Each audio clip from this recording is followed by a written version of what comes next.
In, injury update. Braylon obviously still out, but recovering well. Next week I think will be a big week for him to ramp things up. He's healed nicely, and then Jacob Murphy has returned to live action, so he heads for I'd imagine potentially game time decision dreaded category. But we're happy that he's recovering and back in practice live, full go. So we'll see about that one. Everyone else is doing well. All right, we'll kind of just open it up. Dave, Joe, go ahead.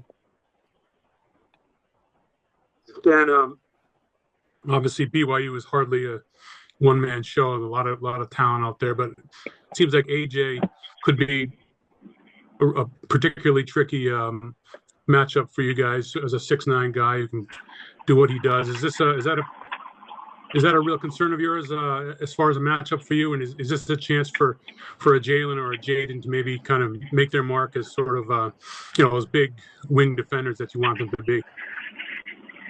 Yeah, it's a tremendous challenge. I don't think AJ is going to be just a problem for us. I think he's going to be a problem for everyone that has to try to guard him this year. He's got he's got a big bag of just individual offensive. You can see the influences of the training and the NBA mentorship that he's received, the skill training, just the individual offensive game, his ability to get to the rim, in transition, whether he's defense rebounding and pushing it or running a wing. I mean, he's on top of you, like rarely see players, kind of like a Terrence Shannon from a couple of years back. Great he was in transition, but he's just such a, he's so tall. He's got, such a high level of offense. It's be a challenge for anyone.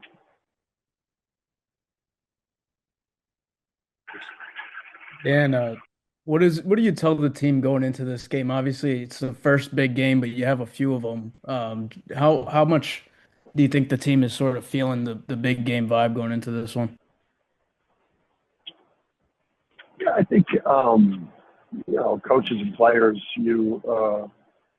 they've definitely added excitement. You're heading to Boston, or you're heading to MSG, or you're playing a big time opponent.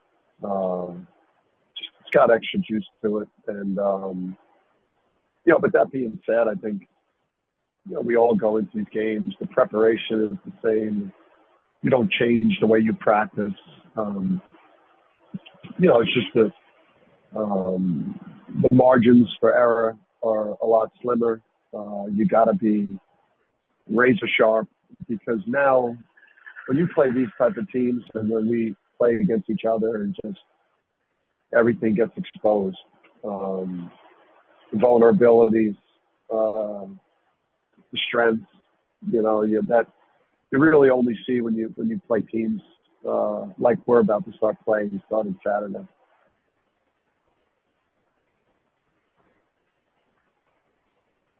Sam had one. I see Dom hand up. You guys go ahead, Sam.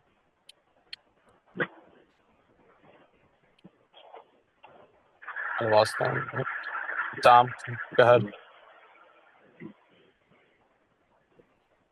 Hey, Dan, kind of following up a little bit on Joe's question, but you have obviously it's a different approach to scheduling this year. No MTE, but you've got several one-shot games, New York and Boston, home and away against really good teams.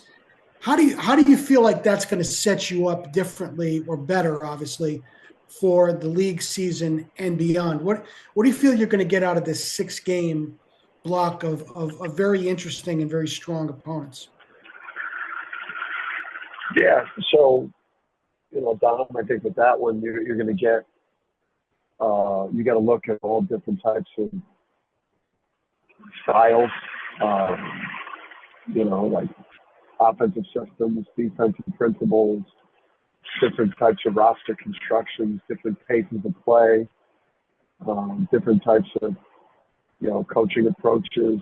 But then you're also able to play, 6 excellent teams, 6 top flight opponents where, when you go into an MTE, you don't even have control over the first game you play. Yeah. Never mind if it's an 18 MTE. So just the ability to, from here on out, handpick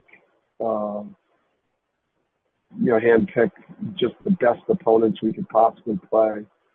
And maybe even head to, a point where, that you're a little even more imbalanced where maybe you're playing 7 or 8 games like this, and maybe 3 or 4 bye games. If that's going to get rewarded by the selection committee, playing, harder non-conference games, we would, we're playing games like this. It's great for college basketball, and it's, and it's great for your team because everyone's excited to play these games.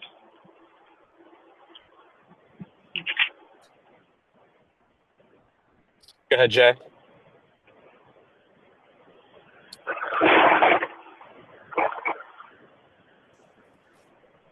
Maybe. Looks like your hand, Jaden. Hey, Dan, how are you? What's up, bud? Not too much. Not too long ago, you were talking about your relationship with Silas and how you wanted to build it up almost like you did with Tristan over his 2 years. How much has he grown so far since you've had him? And through the first 3 games, how much more progress have you noticed in him being a leader and taking more ownership in what's put out on the floor? Yeah, so, I just think it's, your point guard, again, it's like your quarterback, like quarterback coach, the offensive coordinator, the head coach, they're trying to establish, great decision making and a grasp of the offensive system, the weapons around them. You're also need from that position, leadership, incredible levels of communication, extension of the coach that way, plus a guy that's going to be, a relentless defender that sets the tone defensively because he's 90% of the time going to set the tone, guarding the ball to start possessions. And then on top of that, you need him to play off script and make plays. I mean, it's the most demanding position. I think it's the most demanding position, that in the center spot, especially with the way that we play. So, I think there's a lot of he's come in as a really good player. And I think he's going to continue to improve with us. It's helped now that he's healthy and playing. He time with the calf, so he missed a couple of weeks. So we're trying to make up for that lost time. But yeah, I mean, he gets coached hard. His dad, time I see him, he reminds me that he wants me to coach the shit out of his kids. So. Sounds good, Dan. See you tomorrow. See you then. Dave and Joe, one more each, looks like.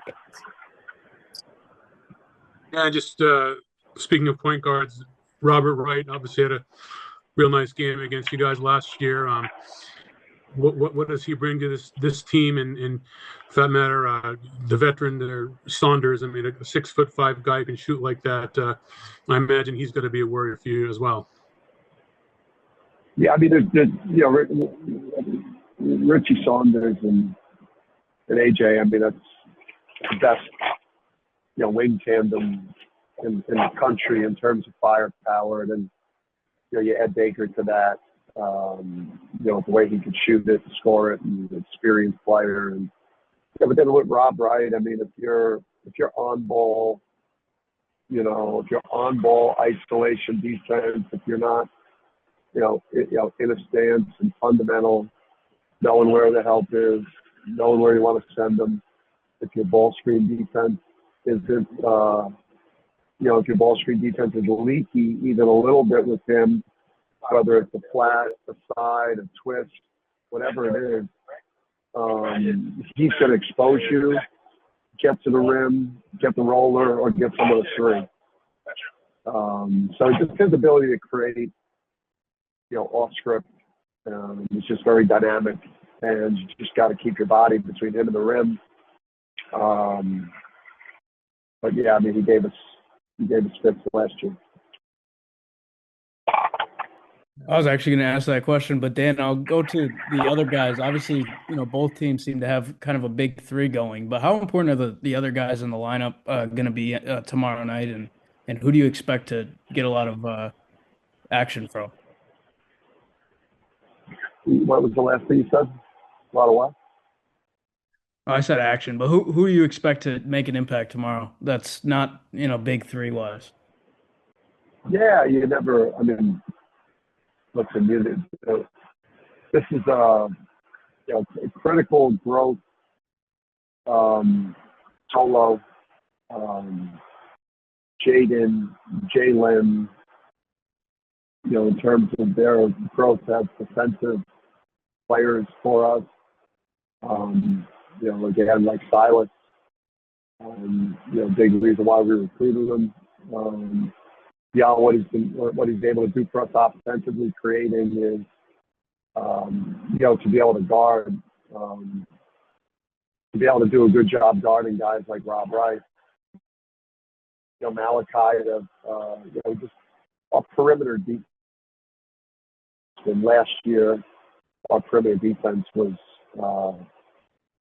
our undoing. So this is probably, the most explosive, perimeter that we're. We're going to see a bunch of them, but this is the first one. But just a Wright, Saunders, Devonza, Baker, and then obviously they got some bench pieces too that are skilled and some firepower. But that's a pretty elite group.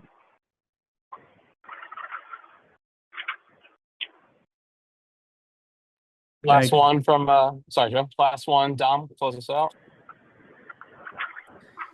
Yeah, Dan, I just want to ask, I saw that Cam Spencer was in practice this week. I just wonder what that visit was like, and maybe if you had him talk to the team, try to inject some of that old-fashioned fire. What was that visit like when he came on campus?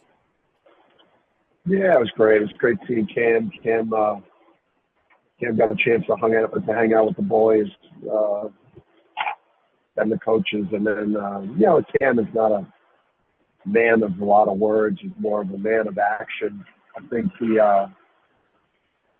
probably wanted to just get in practice or challenge somebody to a one-on-one rather than have a casual conversation with him. But I think his message is pretty consistent with a lot of the guys that come back. It's his time at UConn was magical. He's living his dream of playing in the NBA, but guys appreciate every second that you're wearing the UConn uniform because there's something special about playing at UConn. There was a good pick me up. He was around all day. It wasn't a quick. He didn't have his social media team with him to document it. He's still not on TikTok. And, anything.